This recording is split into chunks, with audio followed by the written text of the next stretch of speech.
দয়াল লক্ষ্য রাখিস, আমি এখন অজ্ঞান হবো।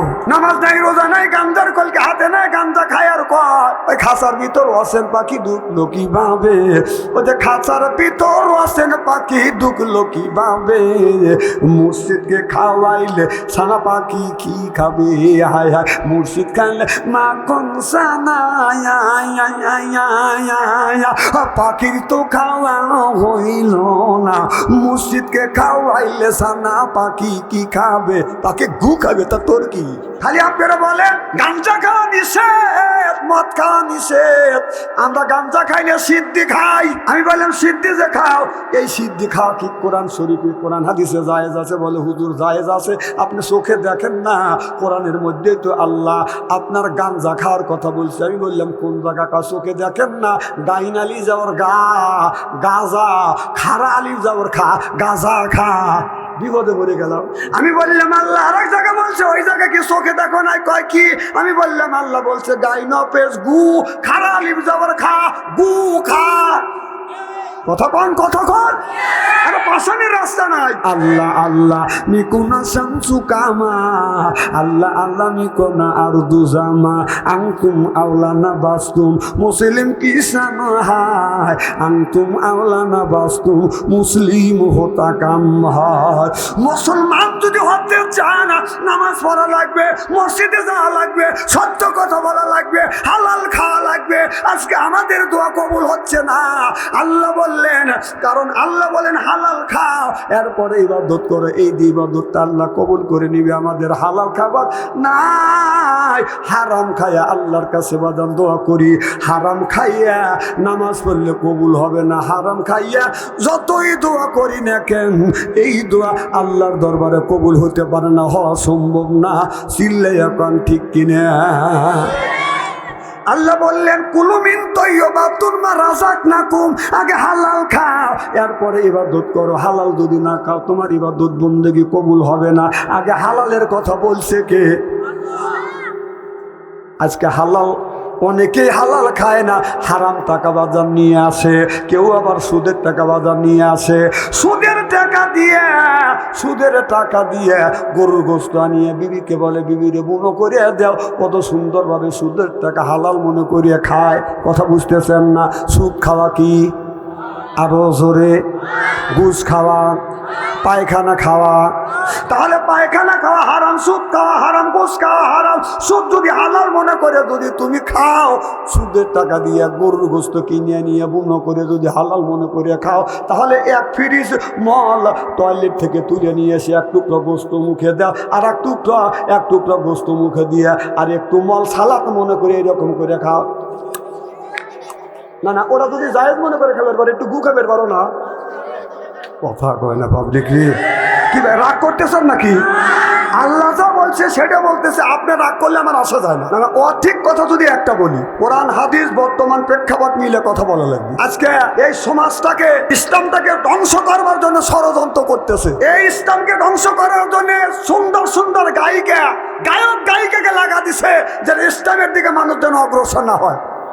এই একদিন আগে ছোটবেলা দেখছি, রাস্তা দিয়ে হাইটে গেলে কোরআন তেলাওয়াতের আওয়াজ শুনছি, সুবহানাল্লাহ একটু জোরে কোরআন পড়ছে, ইয়াসিন ওয়াল কোরআনিল হাকিম ইন্নাকা লামিনাল মুরসালিন। ইয়া মানে হে, সিন মানে সাইয়েদ, বাংলা অর্থ হলো নেতা। হে নেতা, সুবহানাল্লাহ কর। আল্লাহ বলেন ইয়া মানে হে, সিন মানে সাইয়েদ, বাংলা অর্থ হলো নেতা। হে নেতা, ওয়াল কোরআনিল হাকিম। এইটার মধ্যে আমি 5টা জিনিস পাইছি। কোরআনটাই হলো বাদান বিজ্ঞান, সুবহানাল্লাহ কর। কোরআনের মধ্যে বাদান রাজনীতি আছে, সমাজনীতি আছে, অর্থনীতি আছে। কোরআনের মধ্যে বাদান বিজ্ঞান পরিপূর্ণ, সুবহানাল্লাহ বললেন না? কোরআনটাই হলো বাদান বিজ্ঞান। 1450 বছর আগে আল্লাহর নবীর কাছে একজন হাসি, আল্লাহর নবী যখন হাসি দিয়েছে, হাসি দেওয়ার সাথে সাথে আলহামদুলিল্লাহ বলছে। আমার নবী সাহাবীদেরকে বলল, সাহাবীরা রে, কেউ যদি হাসি দেয় হাসি দিলে তুমি আলহামদুলিল্লাহ বলতে হবে, আর যারা শুনবে তারা ইয়ারহামুক আল্লাহ বলবে। সুবহানাল্লাহ বললেন না? এ শিক্ষা আমার বিশ্ব নবী আপনার আমার নবী বাদান দিয়েছে। সাহাবীরা জিজ্ঞেস করলেন, ইয়া রাসূলুল্লাহ, ইয়া হাবিবাল্লাহ, হাসি আসলে আলহামদুলিল্লাহ কেন বলবো, আর যে শুনবে সে কেন ইয়ারহামুক আল্লাহ কেন ইমা বলবে? আল্লাহর নবী বললেন, ও সাহাবীরা, যখন একটা বার যখন তোমরা হাসি দিবে, এই হাসির সাথে শত শত যার জীবনে বীজের ভিতর থেকে বাদাম বের হয়ে আসবে। এই জন্যই আল্লাহর শুকর আদায় করতে হবে। সুবহানাল্লাহ বললেন না? এটা নিয়ে এই পৃথিবীর বিজ্ঞানীরা গবেষণা করতে লাগলেন। 1450 বছর আগে মুহাম্মদ সাল্লাল্লাহু আলাইহি ওয়াসাল্লাম হাসি সম্পর্কে আলোচনা করেছে। হাসি দিলে আপনার যার জীবনে গুণবাদন বের হয়ে যাবে। বিজ্ঞানীরা প্রমাণ করিয়া, বিজ্ঞানীরা গবেষণা করিয়া প্রমাণ করেছে। কারণ আপনার 40-42 হাজার টাকা, 42 হাজার টাকায় আপনার চিকিৎসা দিয়ে যেই বেদিতে বাদাম দূর না করা হয়, এক হাসিতে 42 হাজার টাকার উপকার করে। ওই হাসিটা যদি না আসতো, এই হাসির যে ভিতর থেকে যার জীবন বের হয়ে যায়, জীবনগুলো বের হয়ে যায়, বেদিগুলো বের হয়ে যায়, ওই বেদিগুলো দূর করতে গেলে 42 হাজার টাকা লাগে। সুবহানাল্লাহ একটু জোরে কর। বৈজ্ঞানিকরা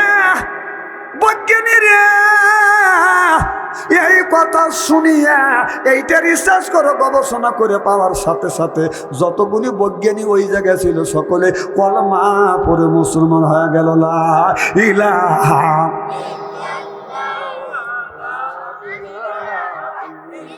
লা ইলাহা ইল্লাল্লাহু মুহাম্মাদুর রাসূলুল্লাহ সাল্লাল্লাহু আলাইহি ওয়াসাল্লাম। জিবরাইল আলাইহিস সালাম আল্লাহ নবীর কাছে সর্বপ্রথম ওহী নিয়ে আসলেন, আকিমুস সালাহ, নামাজ কায়েম করো। আল্লাহ নবী বলে, ভাই জিবরাইল রে, আমি তো নামাজ বুঝি না, কিভাবে নামাজ পড়তে হবে, আকিমুস সালাহ, নামাজ কিভাবে কায়েম করা লাগবে। আমার ভাইয়ের আমার আল্লাহ বলে দিলেন, জিবরাইল রে, নামাজটা আমার বন্ধুকে আগে শিক্ষা দাও। আল্লাহর নবীর কাছে জিবরাইল আলাইহিস সালাম এসে নামাজের তাগিদ দিয়েছেন, নামাজ শিক্ষা দিলেন। নামাজের আগে হলো রাসূল বলেছেন, বেহেশতের চাবির নাম হলো বাদান নামাজ, আর নামাজের চাবির নাম হলো বাদান ওযু। জোরকান মারহাবা। জিবরাইল আলাইহিস সালাম বললেন, ইয়া রাসূলুল্লাহ, ইয়া হাবিবাল্লাহ, আগে ওযু দিতে হবে। ওযু ছাড়া বাদান কোরআন শরীফ ধরা যায় না, কি কম যায়?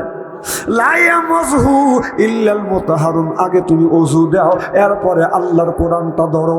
আল্লাহ রসুল বললেন, আসসালাতুল মিফতাহুল জান্নাহ, যারা নামাজ পড়বে তারা আল্লাহর জান্নাতের চাবি পাবে।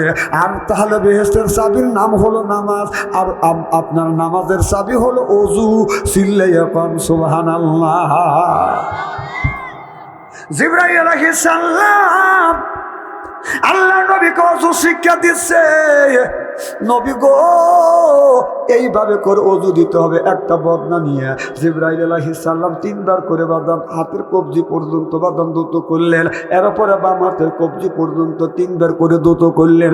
এরপরে মুখমণ্ডল বাদাম আপনার কুলি করলেন 3 বার করে। নাক আপনার ওই নতি পর্যন্ত দ্রুত করলেন 3 বার করে। মুখমণ্ডল দ্রুত করলেন 3 বার করে। এরপরে বাদাম আপনার কেনে পর্যন্ত দ্রুত করলেন 3 বার করে। আর হাদিস শরীফের মধ্যে আছে, পায়ে যখন পানি ঢালবে ওই সময় 3 বার করে বাদাম দেওয়ার কথা নাই। আজকে আমাদের ওযু নষ্ট, নামাজ নষ্ট। আজকে টেপ আসিয়া বাদাম, মসজিদে মধ্যে টেপ আসিয়া বাদাম। আপনার হাদিস শরীফের মধ্যে আছে 3 বার করে আপনার কষা পর্যন্ত, কবজি পর্যন্ত দ্রুত করা লাগবে। এখন টেপের মধ্যে এই রকম করে হাত দুকো দেয়। শয়তান কয়, হাত দুকো দিয়ে 3 বার দেওয়া লাগবে না, একবারই দে। তোর ওযু নষ্ট, নামাজ নষ্ট। কথা কর।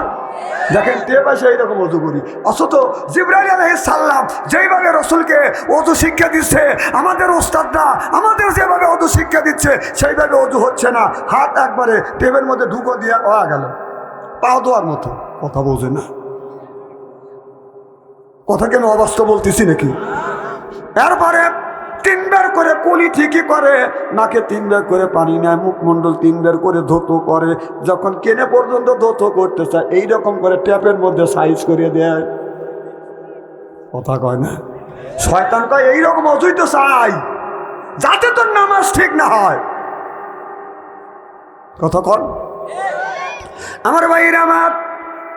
ওযু শেষ, জিবরাইল আলাইহিস সালাম বলে, ইয়া রাসূলুল্লাহ 2 রাকাত নামাজ এইভাবে পড়তে হবে, আল্লাহু আকবার বলে এইরকম করে হাত ধরলেন, এইরকম হাতের উপরে হাত রাখলেন, সুবহানাল্লাহ জোরে কও, এইরকম করে হাত রাখলেন। আমাদের ইমামে আযম আবু হানিফা রাহমাতুল্লাহ আলাইহি বলছে তোমরা এইরকম করে হাতটা বাঁধবা, কিতাবের মধ্যে লেখছে হাতটা এরকম করে ছেড়ে দিবা, কিন্তু আপনার একজন এসে যদি হাত এরকম করে টান দিয়ে ধরে যেন হাতটা খুলতে না পারে, হাতে যে চাবি, সুবহানাল্লাহ এটা জোরে কর।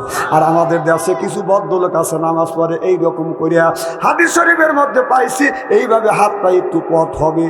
এইটাই বেশিরভাগ আপনার মুফাসসির কেরামরা সমর্থন করছে। কতক মানুষ এই রকম করে উলো দেয়, এটাও ঠিক আছে, তবে আমি বলতে চাই কতক লোক এইরকম করে উলো দেয় মনে হয় শাক কেটে দিতেছে, কথা কয় না। অথচ নিয়ম পাইছি হাতটা সাপের পটের মতো পট হবে, কাবার দিকে থাকবে। কি দিকে?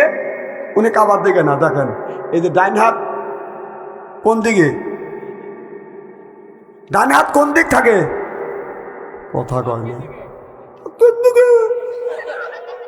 কথা কয় না ভাবলি মহা যন্ত্রণা করে। অজু আপনারা এরকম করে আপনার উলো দেন নাই, এই যে এইরকম করে উলো দেন, মোটা শাক কাট পেরেছে বললার মধু কাটবি, কথা কর কাটিয়ে তাহলে আল্লাহ আকবার এরকম করে কয়ে এইরকম করে হাত বাঁধে, নামাজটাকে একবারে ফেলু মনে করে ফেলেছে, কথা কর না কেন?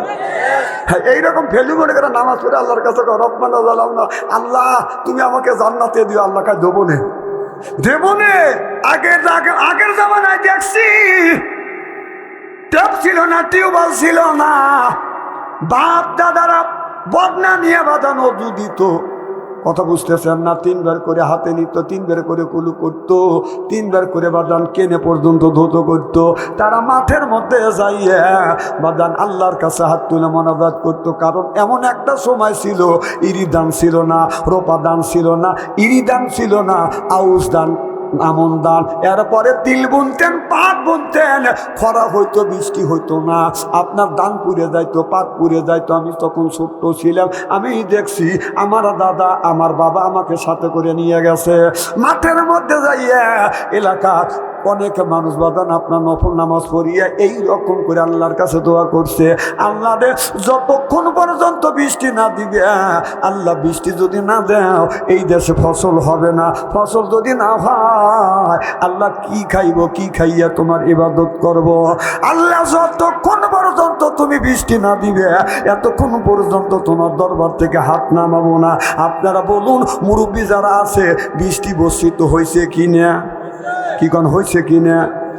কিন্তু গত বছর দেখলাম, গত বছর দেখলাম আমাদের দেশের জায়গায় জায়গায় প্রচন্ড বাদাম খরা, কত মানুষ নামাজ পড়ছে বৃষ্টি নামাইতে পারে নাই, এর মানে ওর অজুই হয় নাই, দোয়া কবুল হবে কেমনে, কথা কন না কে? আমার ভাইরা আমার, যার অজু ঠিক নাই তার নামাজ ঠিক নাই, যার নামাজ ঠিক নাই সে জান্নাতের চাবি কোনদিন বাদান পাবে না।